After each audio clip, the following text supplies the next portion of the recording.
Hello, it is Ryan, and we could all use an extra bright spot in our day, couldn't we? Just to make up for things like sitting in traffic, doing the dishes, counting your steps, all the mundane stuff. That is why I'm such a big fan of Chumba Casino. Chumba Casino has all your favorite social casino-style games that you can play for free anytime, anywhere with daily bonuses. That should brighten your day a little. Actually, a lot. So sign up now at ChumbaCasino.com. That's ChumbaCasino.com. No purchase necessary. VGW Group. Void where prohibited by law. See terms and conditions. 18+. Lucky Land Casino, asking people, what's the weirdest place you've gotten lucky? Lucky? In line at the deli, I guess? Aha, in my dentist's office.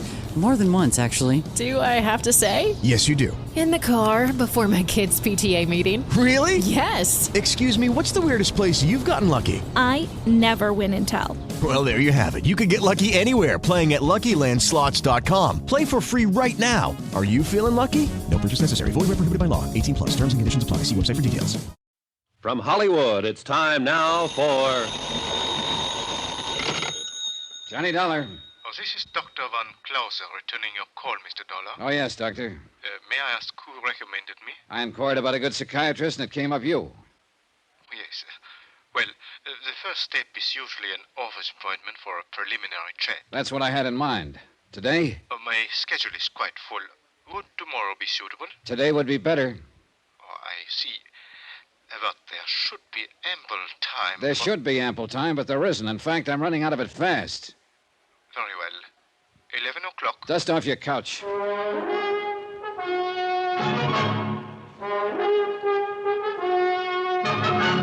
Tonight, and every weekday night, Bob Bailey in the transcribed adventures of the man with the action-packed expense account, America's fabulous freelance insurance investigator. Yours truly, Johnny Dollar.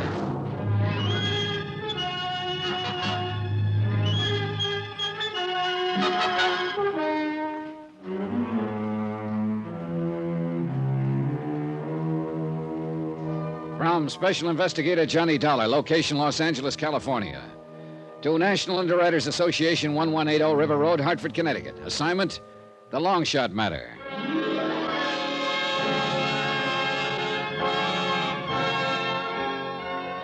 Johnny Dollar, hypochondriac, complete with assorted medical advisors.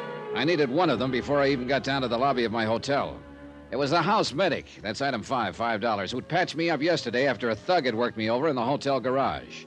Now came checkup time, and the doctor was a fusser, and he disapproved of me. Hold still now, hold still. Yeah, but that's my head you're digging into. I wouldn't have to if somebody else hadn't split it open.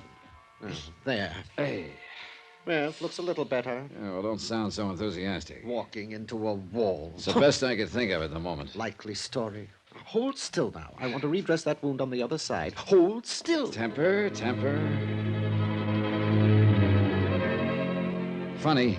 He was working on the outside of my head, but it was the inside that ached most. There were reasons, lots of them. Like the murder of a sick old woman the same day I'd arrived, and the anonymous note that had warned of it. Like the victim's husband and an ex-convict accusing each other of committing the crime. It was a rough one, real rough, because the picture kept changing from minute to minute, and my company was on the hook for $100,000. At 11 o'clock, I sat across the desk from Dr. Hans Van Clauser, psychiatrist, in his Beverly Hills office. He was small, spectacled, and charmingly Viennese. More important, he was the analyst who was treating Eric Palmquist, the murdered woman's son. Now, Mr. Dollar. Afraid I owe you an apology, Doctor. I deceived you a little bit. I'm not exactly here as a patient. Oh, everyone finds it difficult to begin, Mr. Dollar. Suppose we hear some of the medical history first. I tell you, we're off on the wrong foot, Doctor, and it's my fault. Here, take a look at these, my credentials. I see, then you're hardly here as a patient. About a patient, let's say. My dear Mr. Dollar, I think you know very well that I can reveal nothing which is told to me in this room. I know that.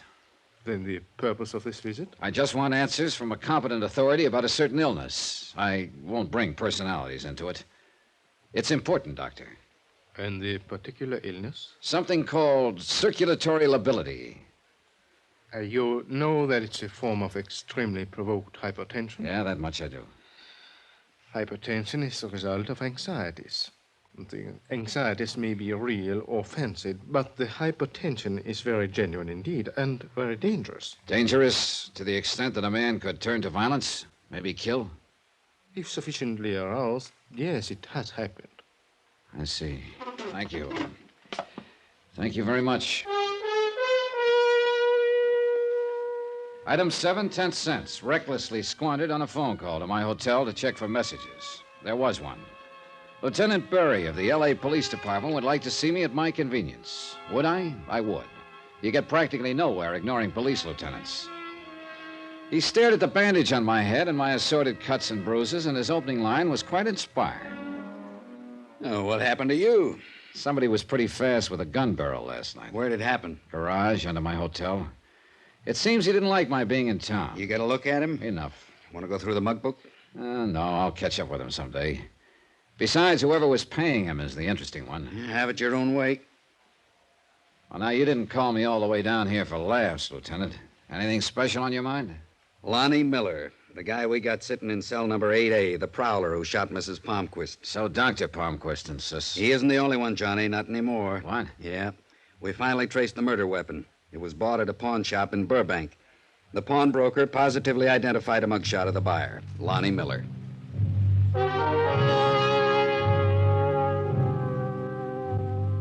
Police identification evidence is a pretty tough thing to ignore. But I was still what the lieutenant called a hard sale. It wasn't stubbornness, simply the fact that I'm very large for motivation. It can be as wild, as woolly as they come, but it's got to be there somewhere. And somehow, with so many good ones around, the worn, faded man in cell 8A didn't rate in that company. I asked the lieutenant for a couple of minutes with Lonnie Miller. He shook his head as though he felt sorry for me, but okayed the visit anyway.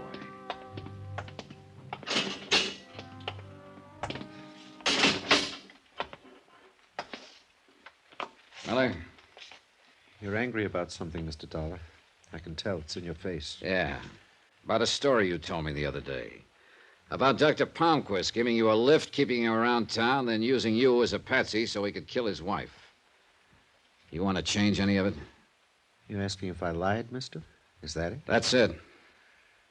It's figured to be like this sooner or later. Goodbye, mister. Come on, Miller, talk to me. Lie? Think I'd lie to the only man who even looked like he believed me? You still haven't answered. Mister, don't you think I know I haven't got a chance? That I'm dead? I don't even care anymore. But I didn't lie. Not one word. A Burbank pawnbroker says you did. Says you bought the murder gun from him.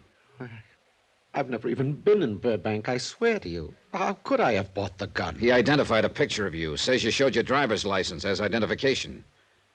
Where is your license, Miller? In my wallet, downstairs. They took everything when they booked me.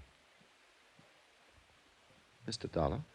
Tell it to me all over again, Miller, from the minute Dr. Palmquist gave you the lift, step by step, every single detail. Tell it to me.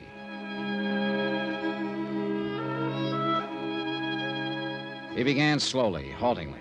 The words just kind of fell out of his mouth in a tired, hopeless fashion. It was the same story he told so many times now. I had reason for making him go through it, some small, hazy idea that was tugging at the back of my brain, jagged, undeveloped, but an idea.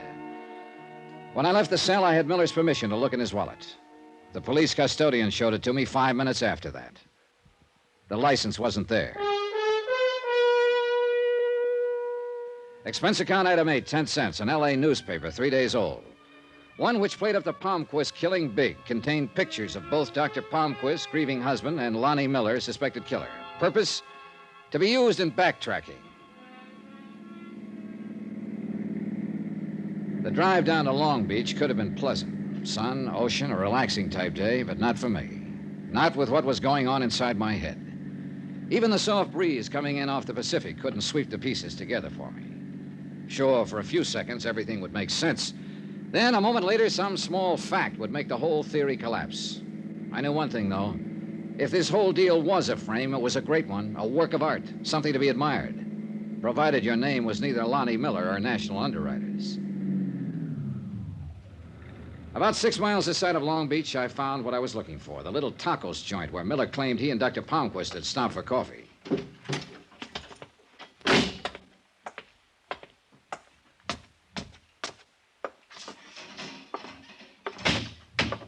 Hola, amigo. You like some tacos? Sure. Sit down. It won't be a minute. Owner around? You're looking at him, amigo. Irving Gonzalez, owner. Irving? Sure. I had it changed. Nobody could pronounce Plutarco Gonzalez. See your point. It doesn't pay to make problems for your customers in business. Yeah. When are you going to work up to asking the questions, amigo? What? I can make tacos blindfolded, and I can tell a cop the same way. Well, you're not too far wrong. Want to take a look at this newspaper? Either of these men ever been in here? And Dr. Victor Palmquist, Lonnie Miller. Oh, I read about that killing. Very interesting. Yeah. Well, what about it, Irving? What about what? These men. Have they ever been in here, alone, together, any time? Yes, I mean, they look kind of familiar, but maybe it's only because I see them in the papers. You know, Is that the best you can do? Well, look, amigo, you stand behind a counter all day and everybody looks like everybody else. You wouldn't want me to make a guess, and that's all I'd be doing, guessing. No, I wouldn't want that. Here, nice and hot. Eat your tacos, amigo. Thanks anyway. I'll skip them this time. Here. You know something? I don't blame you. Hey, look at this. Pills. Pills? Pills. I eat them by the dozen. You know why, amigo? Tacos. There's this about the racket. You try, you strike out, you can't waste time thinking about it. You get on to the next step. The step? Laura Considine, Dr. Palmquist's lovely alibi the night of his wife's death. Her house was only a few miles out of Long Beach. It seemed logical to head for it. I reached it about 20 minutes later, a large, old-fashioned and seemingly deserted house on a promontory that jutted out into the Pacific. Strikeout number 2, the hostile iron fence that circled it made its point. Keep out, so I did. Trespassing applies to everyone. From where I stood, I couldn't identify the car that suddenly roared away from the back of the house, but one thing was obvious. The driver was in a hurry, and I was getting nowhere. I decided to head back to town. It happened 5 minutes later as I rounded a curve on my way back to the Pacific Coast Highway. Choice, the Pacific on one side, granite cliffs on the other. I picked the cliffs.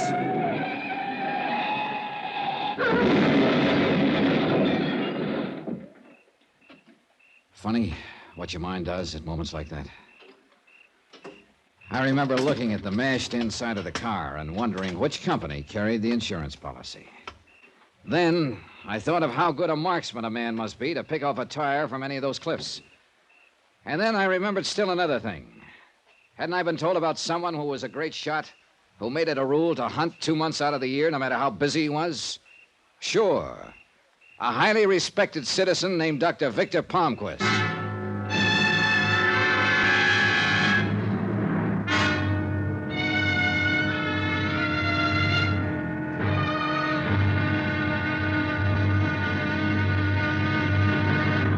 Now, here's our star to tell you about the final exciting episode of this week's story. Tomorrow, you want to hide something? Put it in plain view. Only don't go overboard on the system if you're hiding a murder. Join us, won't you? Yours truly, Johnny Dollar. Yours truly, Johnny Dollar, starring Bob Bailey, is transcribed in Hollywood. Written by Tony Barrett. It is produced and directed by Jack Johnstone.